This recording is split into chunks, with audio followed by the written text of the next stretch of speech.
Dear ladies and gentlemen, the life is not happening to you, it is happening through you.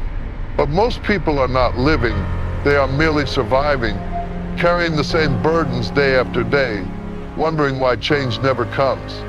If you want to change your life, the first step is not to add something. The first step is to stop what is pulling you down. So today, let us look not at what you must do, but what you must stop doing, immediately. You are the creator of your experience. This is not something to believe. This is something to see. Like gravity, it doesn't need your belief to work. Whether you realize it or not, every moment of your life is shaped from within you.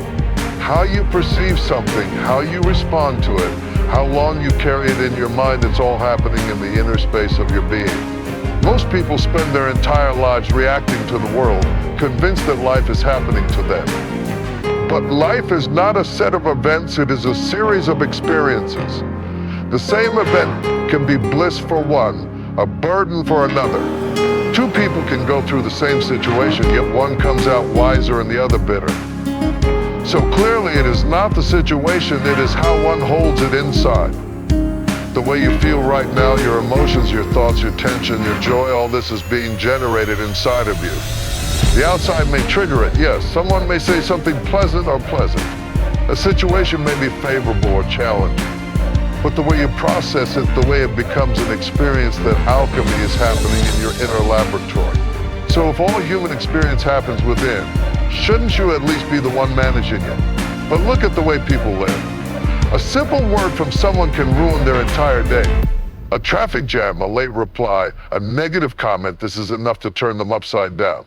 If you can be disturbed so easily, you are not in control.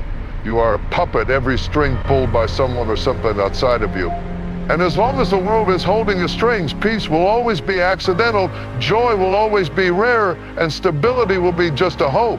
The moment you realize that you are the source of everything you feel, everything changes. You stop waiting, you stop blaming, you stop begging the world to make you feel better. You take ownership, not out of ego, but out of deep clarity. This doesn't mean becoming cold. This doesn't mean you stop caring. It means you care more deeply, because your experience is no longer a reaction, it becomes a conscious choice. If someone is cruel, you don't have to suffer. You can choose understanding or even just distance.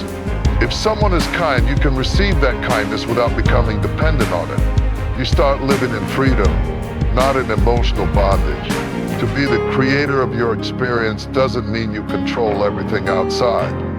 It means you stop letting what is outside dictate what's inside. You stop letting the noise of the world drown out your inner clarity. The body is yours, the mind is yours, the emotions are yours. Then how can your experience not be yours? People often ask, how do I control my thoughts? How do I stop feeling anxious? How do I stay calm? These are not things to force. They are outcomes of deeper understanding. The mind is a tool, a beautiful one. But if you've never learned to use it, it becomes noisy, restless, and chaotic. If you hold a sharp knife without knowing how to handle it, you'll keep hurting yourself. That doesn't mean the knife is bad, it just means it needs attention. In the same way your inner life needs attention. Not fixing, not suppression. Attention. Awareness. When you begin to watch how a thought rises, how an emotion builds, how a reaction takes over, you begin to create space. And in that space you realize, this is me and this is the noise. I am not the noise.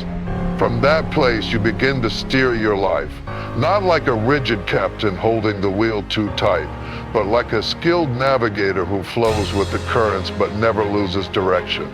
Being the creator of your experience is the beginning of true freedom, not because you now live in perfect conditions, but because you no longer need perfect conditions to feel at ease. You simply stop outsourcing your inner life. You stop expecting the world to give you something it was never meant to give.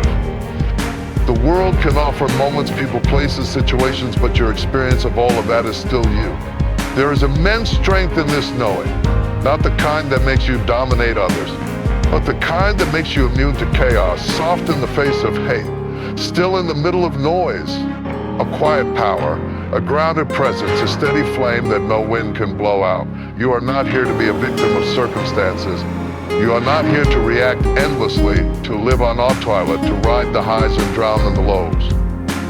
You are here to know life in its depth, And that knowing begins only when you take full responsibility, not for what happens, but for how you experience what happens. When you stop looking outward for control and begin looking inward for clarity, stop surviving and you start living. Because your experience of life is not your inheritance, it is your creation. Always has been. Always will be. Stop living in the past. Not because the past is evil, not because it didn't matter, but because it is simply no longer here. It has already done what it came to do. What was said was said. What was done is done. Whether it was beautiful or painful, joyous or scaring, it has already passed through you. But you are still holding on. You are still clinging to the shadows of what was, as though those echoes can ever become music again. The past, if left untouched, is just memory, a silent imprint. But the moment you keep feeding it, revisiting it, rewinding and replaying it in your mind, it becomes your prison. And what is more tragic than a prisoner who holds the key but refuses to use it? People spend years of their lives replaying the same 10 scenes in their head, the betrayal, the failure, the embarrassment, the heartbreak, the loss. And they wonder why peace never stays, why joy feels temporary, why the future looks so dim. It's because they're not living in the now, they're living in then. Memory is useful. Memory has its place. If you didn't remember how to drive or how to speak or where your home is, life will become difficult. But most people are not using memory as a tool, they are being used by it. What was supposed to serve them is now consuming them. Their bodies are here, but their attention is still lost in places that no longer exist. And the cruel irony is the past only lies because you keep breathing life into it. The moment you stop feeding it, it begins to dissolve. Because it's not real anymore, it's just a recording. A residue, you may say, but what happened was so real, so intense, I can't just let it go. No, you don't have to forget. You just have to stop reliving it. If your hand was burned in a fire 10 years ago, would you still hold it over the flame every day just to remember the pain? No, you'd learn, you'd heal, you'd move on. But emotionally, that's exactly what people are doing. They keep their wounds open, thinking time will heal it, not realizing that it is their constant attention to it that's keeping it alive. Living in the past is like walking forward while looking backward. You will trip, you will fall, and then you will blame life for being hard, when the only thing you had to do was turn your head. People think if they let go of the past, they are dishonoring it. They fear forgetting what they went through. But letting go is not the same as erasing. You don't have to erase anything, you just have to stop identifying with it. The past happened to you, yes, but it is not you. Your story is not who you are. It is just one version of the path you walked. Who you are is something far more alive, far more dynamic than any memory. When you let go of the past, you make space. Space for newness. Space for life to touch you in ways it never could while you were full of yesterday. You begin to experience life not as a reaction to what was, but as a response to what is. And that shift changes everything.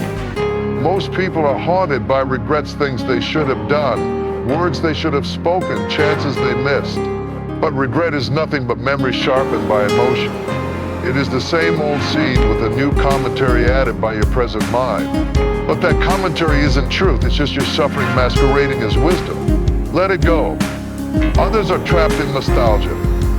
They think the best moments of life are behind them.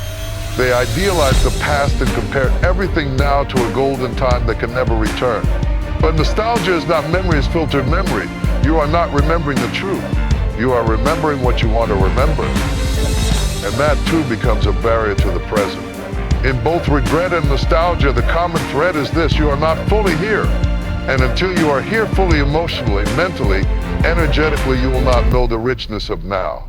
Because now has its own beauty, its own lessons, its own power. But you cannot touch it with hands full of the past. Look closely and you will see life only ever happens now, not before, not later. Always now. The breath you are taking in this moment is the only breath that is alive. Everything else is either memory or imagination. Why would you sacrifice the real for the unreal? Stop living in the past, not for some moral reason, but because you deserve to be free. You deserve to feel the wind on your face without comparing it to old storms. You deserve to laugh without the echo of past pain distorting your joy. You deserve to live not rehearsed. Your past may explain you, but it does not define you. Let it be what it was. Let it teach you, let it lead you. Because life is waiting, but it only knocks on doors that are open, and now not stop seeking approval. Not because people's opinions don't matter, but because your life should not be built on their permission. You came into this world whole, a complete being. You didn't arrive asking for validation. Look at a child. Before the world taught it what to fear, what to want, what to be, they danced, they laughed, they screamed, they cried. Fully, without shame, without apology. Because in their rawness, they were true. They were free. But slowly as we grow, we are trained out of our truth.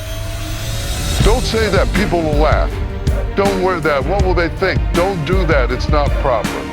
The voices around us shape us until they become the voice inside us. And somewhere in that noise, we begin to lose the thread of who we are. We start editing ourselves to fit in, shrinking our edges to seem acceptable, offering fragments of our truth just to be liked. And this approval seeking, it becomes a disease. A silent one that wears nice clothes and says the right things and smiles at all the right moments, but inside it is deeply restless. Because there is no peace in pretending. The need for approval is endless, because people's opinions are endless. One person praises you, another criticizes. One moment they love you, the next they don't understand you. If you live based on that ever-changing current, you will never rest. You will be constantly adjusting yourself, like a chameleon, just to feel a moment of belonging. But belonging that requires betrayal of the self is not belonging. It is a slow, quiet form of self-abandonment. You don't need the world to clap for you. You don't need everyone to agree. You only need to be able to sit with yourself at the end of the day and know, yes, I stayed true. That is worth more than any applause. People will tell you what you should be. They will hand you masks. They will offer scripts, but only you know what fits your soul. And if you keep following their maps, you may reach success in their eyes, but you will be a stranger in your own skin. Approval seeking is deceptive because it hides behind good intentions. I just want to make others happy.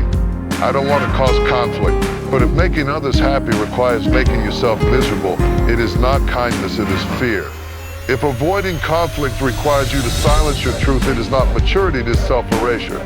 You were not born to please, you were born to live fully, authentically, honestly. And ironically, when you stop seeking approval, when you begin to radiate from your own center, that's when people begin to respect you, not the performance, but the presence. Not the image, but the essence. There is something magnetic about someone who stands in their truth. They may not be perfect, they may not be always agreeable, but they are real. And in a world addicted to masks, that realness becomes sacred. When you let go of the need to be approved, you gain something far more valuable, the ability to live in alignment, to walk through your life knowing that your choices are yours, that your words are yours, that your joy does not require 1,000 likes to feel valid. This doesn't mean you become arrogant. It doesn't mean you stop listening or learning. It means you stop twisting yourself to be who others want you to be. You listen with openness, but not desperation.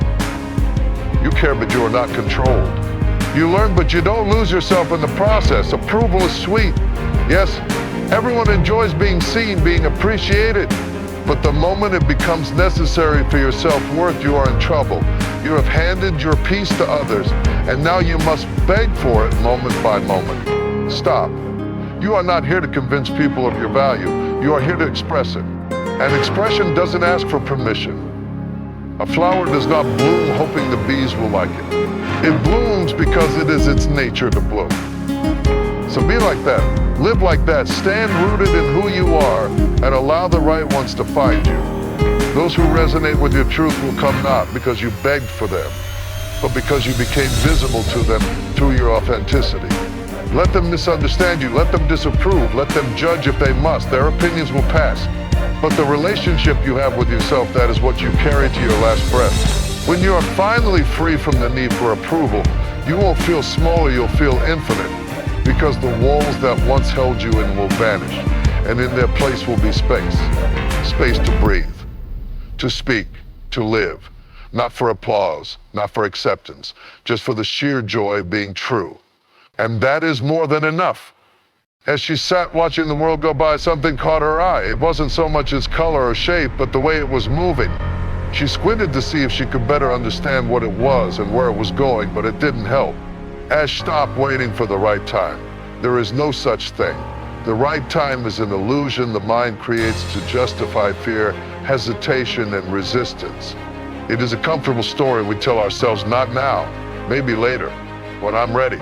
When things are more stable, when I have more time, more money, more clarity, but life is not waiting. It is moving.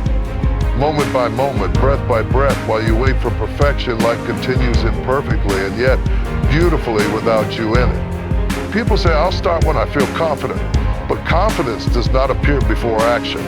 It follows action. You don't become ready and then begin. You begin, and in the fire of beginning, readiness is born. No one ever felt fully prepared before doing something that truly mattered. Readiness is not a condition, it is a choice. And it is made in the unknown. Fear disguises itself as logic. It tells you to be cautious, to gather more information, to wait for a sign. But the only real sign is this moment, this heartbeat, this breath. Everything else is assumption, projection, a guessing game played by the mind to protect you from discomfort. But what you call discomfort is actually growth knocking on your door. Understand this clearly. Waiting for the right time is often a refusal to step into your power. Because power comes with responsibility. It comes with uncertainty. It comes with the risk of failure, of judgment, of loss. And most people would rather stay in the familiar pain of inaction than face the unfamiliar terrain of possibility. But how many moments have slipped through your fingers while you waited? How many ideas have you buried under the weight of not yet? How many relationships withered while you plan to reach out someday that someday doesn't exist? There is only now. Now, where life actually happens. Now, where creation begins. Now, where all things are still possible until you decide they're not. The perfect moment will never arrive wrapped in certainty. It will not come with guarantees. It will not eliminate risk. If you're waiting for that, you're waiting for a fantasy. What if the very act of leaping right now as you are is what opens the path beneath your feet? What if the door doesn't open before you move, but because you moved? Waiting for the right time is often rooted in fear of failure. But failure is not something to be feared. It is feedback. It is refinement. It is a natural part of any path worth walking. And ironically, the more you avoid failure by waiting, the more you fail to live. People waste years thinking they're being wise when they're simply being hesitant. They confuse delay with discipline. They call their fear patience. But deep down they know. They know they are shrinking when they should be stretching. They know they are hiding behind excuses dressed as reasons. Stop telling yourself you're not ready. You may not be perfect, but you are enough. Right now, as you are, the tools you need will reveal themselves as you move. Life supports movement. Momentum creates magic. Energy responds to commitment. If you start walking, even clumsily, the road rises to meet your feet. But if you sit and wait, the road stays far. And one day you look back and realize you've spent more time planning a life than actually living one. The longer you wait, the heavier your dreams become. They grow roots. They settle into the soil of regret. And pulling them out later is possible, but harder. So don't wait for confidence. Don't wait for approval. Don't wait for perfection. Move because you are alive. Move because time is sacred. Move because this moment will not return. Even the smallest step is greater than the grandest intention left undone. You don't need the entire staircase, just the courage to take the first step, and then the next, and then the next. And in that rhythm of movement, life reveals itself, not as a perfect path, but as a wild, beautiful unfolding. Don't wait for clarity. Create clarity. Don't wait for alignment. Act in alignment. Don't wait for peace. Choose peace through action. Your life is not a rehearsal. It is the main act, and it is happening now. Stop waiting. Start living. Stop blaming others. Not because others have never done wrong. Not because everyone around you is perfect. But because the more you keep pointing outward, the more you hand over your power. Every time you say, because of them like this, what you're really saying is they control me. My emotions, my choices, my peace, they belong to them. And whether you blame someone for what they did 10 days ago or 10 years ago, as long as you hold on, you are allowing them to live rent-free in your head and heart. Blame is a chain. It ties you to a version of the past that can no longer be changed. It loops you back into the same stories, the same moves, the same moves, the same patterns. And the more you repeat it, the more it becomes your identity. You are no longer just someone who experienced hurt. You become the one who was wrong, the one who was betrayed, the one who never got what they deserved. And when that identity becomes comfortable, healing starts to feel like a threat. Because who would you be without the blame? The truth is, you cannot touch freedom while still holding blame. They don't exist in the same space. Blame is heavy. Freedom is light. Blame is rigid. Freedom flows. And the moment you stop blaming, even for a short time, you begin to feel a strange spaciousness inside. Not because everything is fixed, but because you've stopped binding yourself to what broke you. Now, let's be clear, this is not about denying injustice. It's not about pretending everything was okay. Some people did hurt you. Some situations were unfair. Some circumstances were deeply painful and outside of your control. But there's a difference between acknowledging what happened and becoming stuck in it. The former brings clarity. The latter brings suffering. Blame is seductive because it offers a temporary sense of relief. It's not me, it's them. For a moment that feels good. It removes pressure. It creates a villain and a victim. And when you are hurt, this story comforts you, but it also traps you. Because as long as someone else is the villain, you are powerless. You cannot change them. You cannot undo their actions. So you end up waiting for apologies that may never come, waiting for closure that may never arrive, waiting for people who wronged you to somehow make it right. But waiting is not healing, it is postponing life. There's a power that comes when you stop blaming, not because you excuse others, but because you reclaim yourself. You say, yes, this happened, and yes, it hurt. But now my energy is too sacred to keep pouring into the past. I will not let what was define what is. I will not let who they will decide who I become. That shift is everything. You begin to see the ways in which you've held yourself back, not because of what happened, but because of how long you've carried it. You see how much time you've spent rehearsing arguments in your head, replaying the same scenes, keeping old wounds fresh with your attention. And then you realize, perhaps for the first time, that you don't need to do that anymore. That your healing does not require their apology. That your peace does not depend on their change. Some people will never understand the damage they caused. Some will never see your side. Some will never admit to their role. And if you keep waiting for them to acknowledge it, you're giving them the keys to your future. But you don't need them to admit anything. You only need to admit this to yourself: I choose to let go. Not because they deserve it, but because I do. Letting go of blame is not weakness. It is strength. It takes strength to feel the pain and not use it as a weapon. It takes strength to choose compassion over resentment, not always for them, but for yourself. It takes strength to turn inward and ask, what can I learn? What can I change? What can I grow into now? Blame keeps you cycling through old emotions: anger, bitterness, resentment. But none of those emotions build anything new. They just fortify the walls around your heart. And as long as you live in blame, those walls will stand and life will remain outside. You are not here to carry stones from the past. You are here to walk freely, to move lightly, to touch each moment fully. And for that, you must release the weight. The moment you stop blaming is the moment you start transforming. You stop being a prisoner of your story and become the author of your next chapter. And in that space, healing is not just possible, it becomes inevitable. Stop overthinking. Not because thinking is wrong. Thinking is a powerful tool. It helps you plan, solve, imagine, and create. But overthinking, thinking without direction, without boundaries, without end, becomes a trap. It turns your own mind into a maze where you get lost in possibilities, fears, doubts, and what ifs. It is like a fire that should have warmed you, now burning everything down because you never learned when to stop feeding it. Overthinking is subtle. It disguises itself as intelligence. It tells you I'm just being thorough, or I'm preparing for every outcome, or I need to be sure before I act. But in reality, most overthinking is not thoughtful, it is fearful. It's not clarity you're building.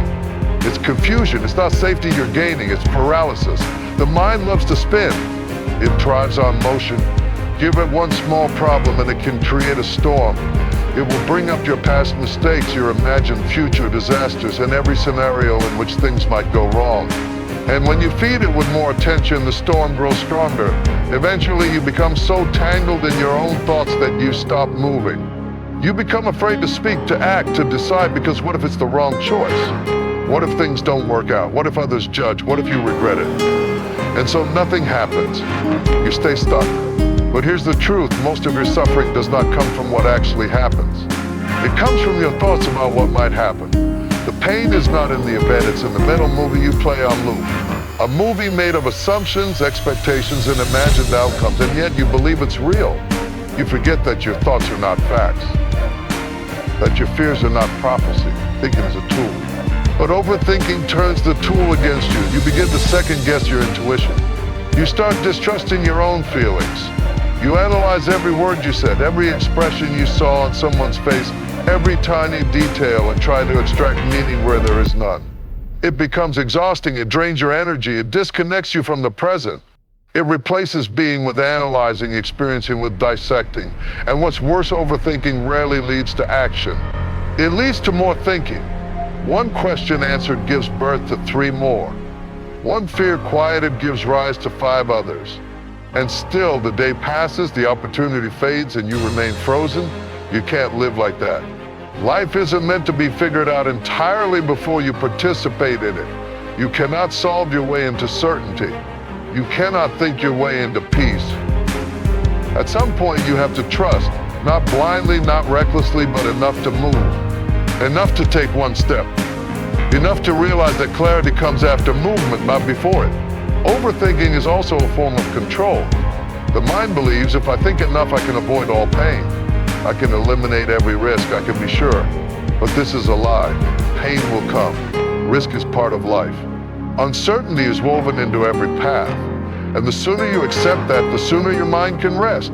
When you stop overthinking, something beautiful happens. Silence, space, a kind of lightness you may not have felt in years.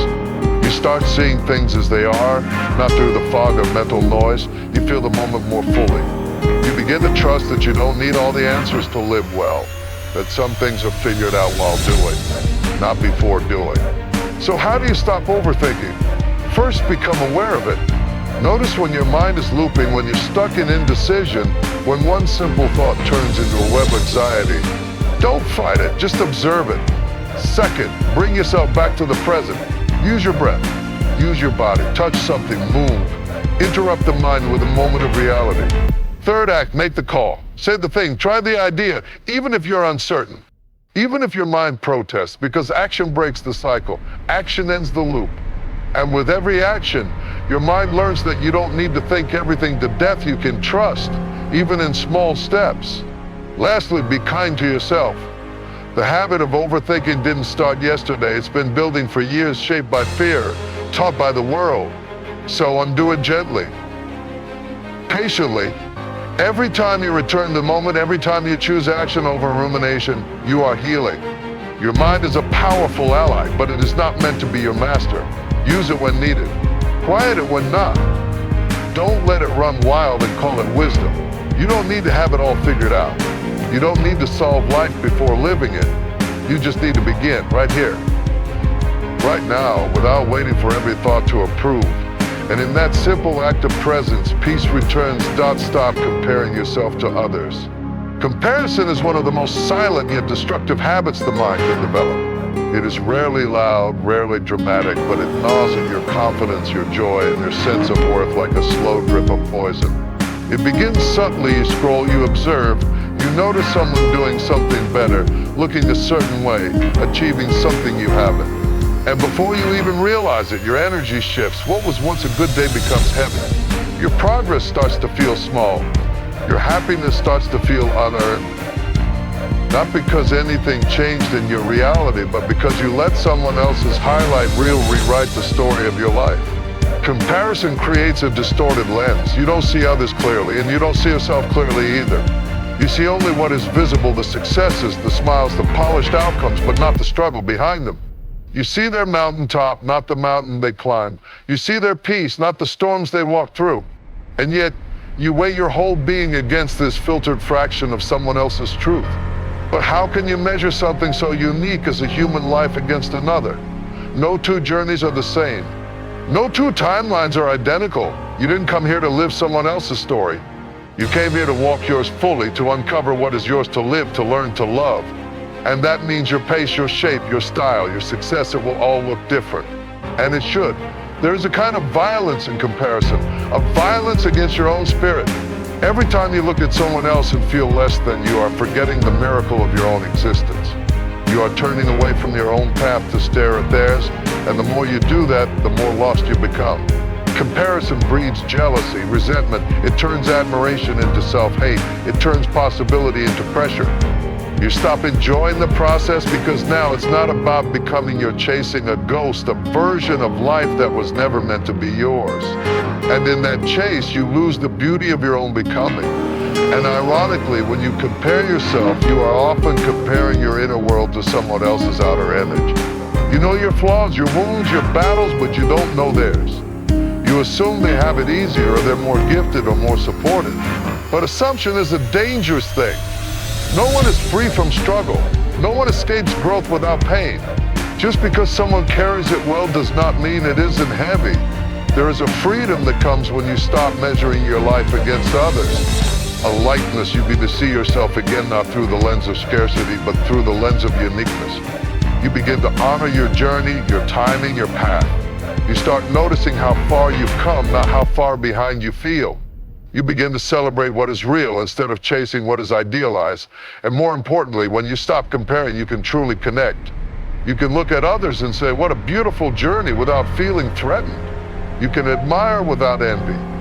You can learn without copying. You can celebrate someone else's win without making it a comment on your own worth. That's when true community is born. That's when relationships deepen. That's when competition dissolves and collaboration begins. It is easy to fall into comparison. It is what society conditions you to do. From childhood, you are ranked, measured, scored. You are told what is better and what is less than. And unless you become aware of it, you'll keep living by someone else's scoreboard, even when you're winning in your own way. But it's never too late to stop. You can wake up from the trance of comparison. You can look in the mirror and say, this is enough. I am enough. Not because you've achieved more than others, not because you've checked every box, but because you are finally looking at yourself with clear eyes, free of the fog of other people's lives. Stop watching them. Start watching you. Where are you growing? What is your truth? What brings you alive? You don't need to outrun anyone. You don't need to catch up. You don't need to be better than someone else to be worthy of your own love and pride. You just need to return to your rhythm, your breath, your path. Comparison fades when presence rises. Be here, be you. And walk your way with joy, with gratitude, and with the quiet confidence of knowing you were never meant to be a copy. You were born to be an original. Dottie continued to stare into the distance. She didn't understand why this uneasiness was building inside her body.